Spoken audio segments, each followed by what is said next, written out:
notre podcast L'Étoile filante. Juste un petit rappel de qu'est-ce que c'est l'Étoile du Haut. C'est le centre de périnatalité sociale, donc qui dessert le Haut-Saint-François. Donc, bonne écoute! Je me présente Océane Bergeron, intervenante psychosociale à l'Étoile du Haut. Alex Saint-Martin, intervenante psychosociale à l'Étoile du Haut. La thématique d'aujourd'hui, c'est comment stimuler son enfant avec des objets qu'on a à la maison au quotidien. Donc, je commence en fait avec une idée que vous pouvez faire pour venir travailler la motricité fine de votre enfant. Donc, on prend en fait là Un bac à glaçons. Donc, effectivement, un bac à glaçons. Donc, on prend ça ici.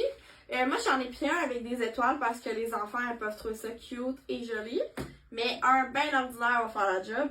Donc, on vient prendre une pince ici. Si vous n'avez pas nécessairement une pince comme ça, vous pouvez venir prendre une pince pour cuisiner. Donc, ça va faire la job. Donc, on prend des pompons. Donc, le but est de demander à l'enfant de venir prendre sa pince, de prendre le pompon et de le déposer dans le trou. Comme ça ici. Comme ça.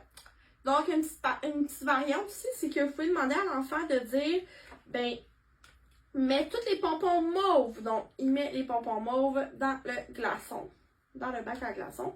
Sinon, quand que tout le bac est rempli, tu peux demander à ton enfant de vider le bac. Donc, on vient reprendre les pompons et on les met à l'extérieur.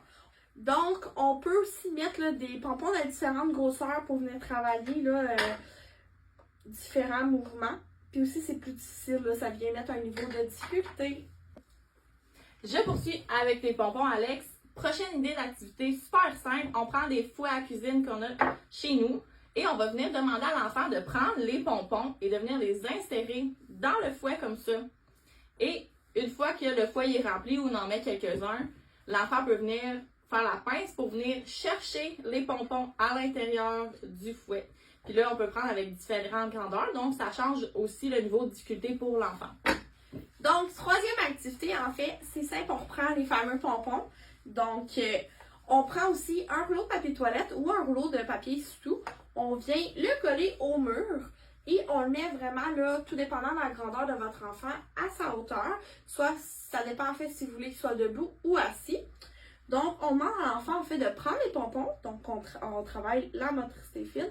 On prend le pompon, on lui demande de le mettre dans le papier de toilette. Ça travaille en fait là, le développement moteur, la motricité globale et aussi ça travaille le cognitif au niveau de l'action-réaction quand on met le pompon comme ça. Dernière activité qu'on a à vous proposer aujourd'hui, c'est le sac sensoriel. Donc, je vais vous l'expliquer, après ça, on va vous le montrer. Le but, c'est vraiment que votre enfant, ça s'adresse un petit peu aux enfants en bas de 1 an, vous allez comprendre pourquoi. L'enfant qui est couché au sol, qui ne marche pas encore, on va venir l'accoter au sol avec ses bras à l'avant. En même temps, ça pratique de venir tenir son équilibre, tenir la tête. Et on va mettre le sac sensoriel à l'avant, comme ça. Et l'enfant, le but, ça va être de venir jouer avec ce qu'on va mettre dans le sac. Donc, ça va vraiment dépendre de ce qu'on va y acheter. Mais ça travaille la motricité fine et en même temps, tout son développement moteur.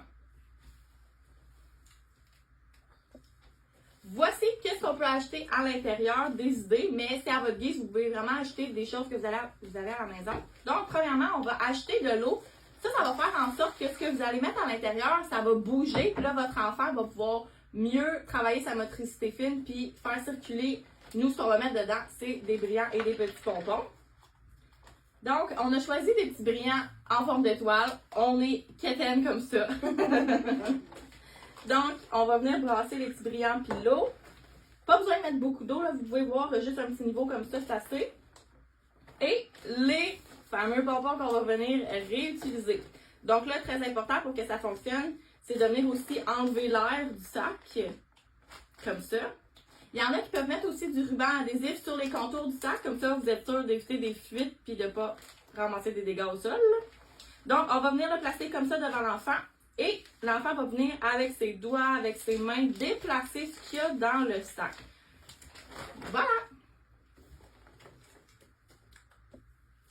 On espère que vous avez apprécié le podcast. Donc, si jamais vous avez des questions par rapport à vous ou vos enfants, n'hésitez pas à nous appeler. Donc, on va remettre le numéro de téléphone juste en bas de l'écran. Donc, à la prochaine et bonne journée! Yay! Yay!